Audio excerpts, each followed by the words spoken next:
Bonjour, Josée Dufort, présidente du syndicat du personnel de soutien Seigneurie des Mille-Îles. Donc, pour la deuxième capsule, on va vous parler de qu'est-ce que le Fonds de défense professionnelle. Oui, j'en ai déjà parlé dans mes capsules précédentes, mais on va quand même réexpliquer parce que ça semble être un petit peu pas facile et c'est vrai que c'est ambigu. Donc, pour avoir une prestation de piquetage, comme je vais appeler, vous devez faire 5 journées de grève. 5 journées de grève et les journées, c'est à raison de 6 heures par jour et vous devez malheureusement avoir une perte salariale ces journées-là.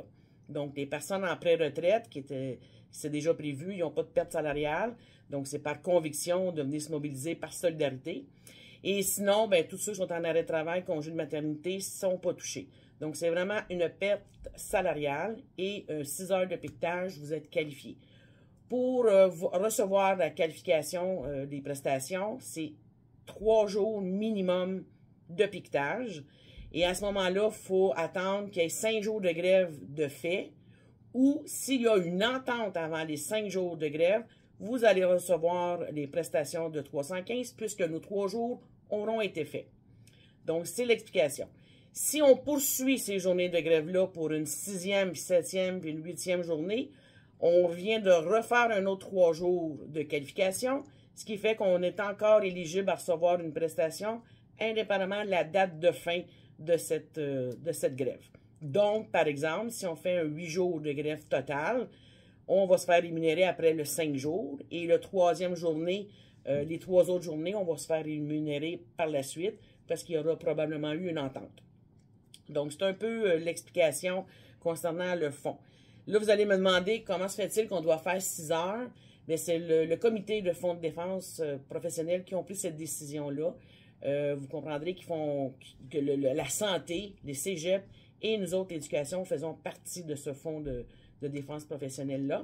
Et puis, en éducation, vous le savez que nous avons des horaires atypiques, donc c'est pas évident de rejoindre tout le monde, ce qui fait qu'ils ont pris la décision de faire ça un 6 heures dans des journées discontinues, comme les 3 prochaines journées que nous allons vivre.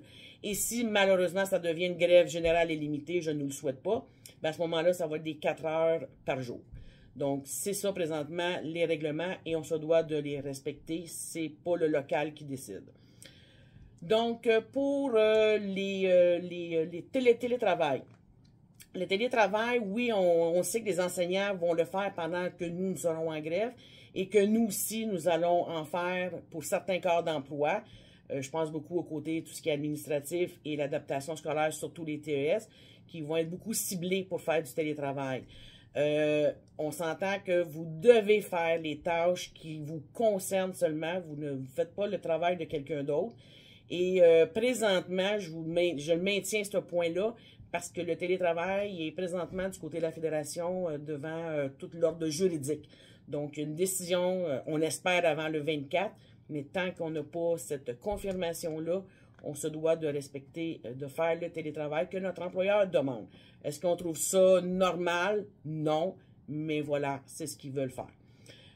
Pour ce qui est des comités d'établissement, on s'est fait téléphoner ou appeler par rapport à ces soirées-là qui ont lieu beaucoup la semaine prochaine.